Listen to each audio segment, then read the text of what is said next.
orders as far as what he wanted them to do as far as building the temple and what was required of the priests. The priests were the only ones to meet with God. The priests were the only ones holy enough to have license enough to come before God in his presence. And so he went through this whole thing about what he wanted them to do, and then he established the tent of meeting, which was outside their dwelling place. It was outside where everybody lived, because he wasn't trying to come close, but yet I still want to use the priest to minister to y'all through. You know what I mean? He said, I still want to use these men of God that you've ordained by my statutes to come to me on your behalf. He still was trying to use somebody to go between him and the people. He was still trying to reach out to the people through the priests and through Moses and Aaron, and that didn't work. That wasn't good enough. Sin had separated them. They're complaining, they're whining, they're moaning, they're groaning, they're idol worshiping. All the stuff that they did allowed them to once again be separated. There was a place that Moses would meet with God on behalf of the people. There was a place where Moses would go in on behalf of the people and come out on behalf of the people and give them a word from God on behalf of God to man. And then he'd come back out and represent God to man, and then he would go back in and represent man to God. Moses would plead with God. I know you want to wipe them out because you're tired. But I'm going to come in and I'm going to go and intercede real quick. I'm the only one holy enough to come before you. You call me your friend.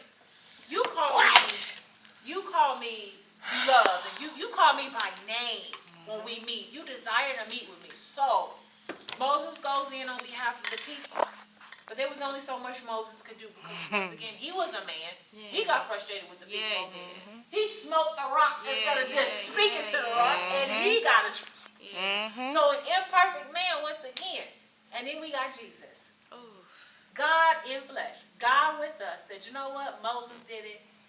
I sent all the prophets. I sent all of them to come down and to represent me to y'all and to plead with y'all. I sent Jeremiah to warn y'all. I sent Isaiah to warn y'all. I sent Nehemiah to help build the temple and let y'all know that this is where I want to be with y'all. So let me do this myself real quick. Where you were once distanced from God, because it's my desire from the beginning, I'm not changing, I'm sovereign, and I'm faithful, I'm going to come down there, wrap myself up in flesh. Instead of being like Moses, being like the burning bush to Moses, I'm going to be the new Adam. I'm going to be the one to get this right. To show y'all how it is to live in the garden the right way. Bye. Bye, Tasha. I love you. I love y'all too. I'll see you Sunday. and we'll be there on Sunday too. Okay. Oh, Carolyn said she's going to try to make it too Sunday. So, the Lord basically represents God to man. Jesus, Emmanuel, God with us, came down and he clothed himself in flesh. Look at this Zika. Hey, Miss A. And he says, I'm going to show y'all how to do this right. We don't have a high priest that cannot be touched with the feelings of our infirmities. I love that scripture. And he came down and he said, I can do this and I can show y'all better than I can tell y'all. Because see, the prophets tried, Elijah and them, they tried, Moses, they tried, but they were still simply all man all day. I'm all God all day. I may be wrapped up in flesh, but I'm all God all day. And he came down and he established a new covenant with us. He said, I will write my law on the tablets of your heart. Because, see, Moses broke the commandments out of frustration. Moses said, I'm done with y'all. Dang it. You know, and so this time, the rock speaks for us. Christ, the solid rock, speaks for us. We don't need a man to speak to the rock for us. We don't need a man to speak to a rock and say, let there be water. We have the rock. Christ is our rock, our solid foundation. We can speak to him ourselves. And by speaking to him ourselves, that's when we get the word communing. The word communication comes from that word. And it means to talk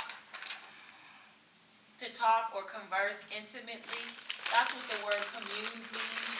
It also means to kind of be aware of your surroundings and what's around you, and to really just take time to embrace what's around you. So if you use the word commune in accordance with God and our prayer time, your prayer life will change drastically if you understand that your prayer life is just like that tent of meetings in the Old Testament. It's to go in there and to meet with God. Meet with me and I'll tell you stuff to come. If you sit with me in, where are we at? In, I think it's Proverbs, or Psalms, I'm sorry. In Psalms 5, Psalm 5 and 3. This is the Psalm of David, and another version says, every morning I tell you what I need, and I wait for your answer. So this is David basically writing a song to God and saying, I know that every morning I meet with you, and I tell you what I need, and you will answer. That's trusting God. That's sitting with God, understanding the heart of God to give us the desires of our heart as we delight ourselves in Him. Delighting means loving what you're doing. When you're hanging out with God, it's not complaining, it's not moaning, it's not murmuring, it's not whining. I'm just saying. Cause see, and I'm tired, and so tired. And it's not like you trying, it's like a chore.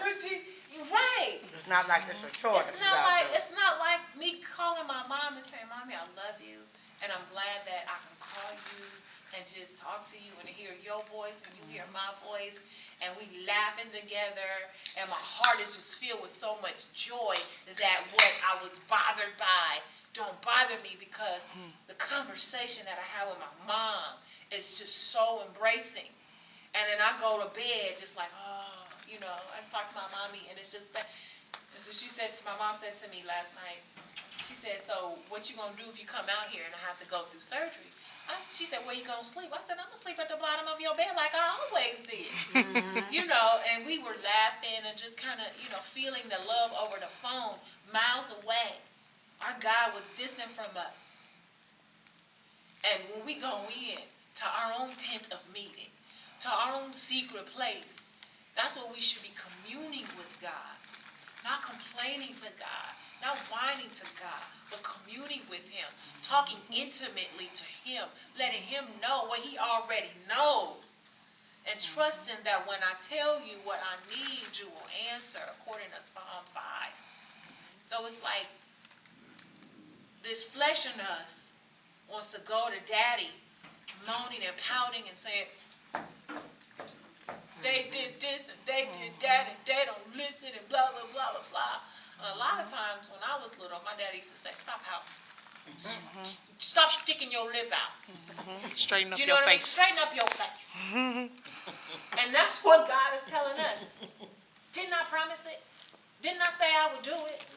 Don't you believe what I'm saying to you? Stop whining. And so I find myself whining in my prayer. I'm just saying. No And I'd be comment. like, okay,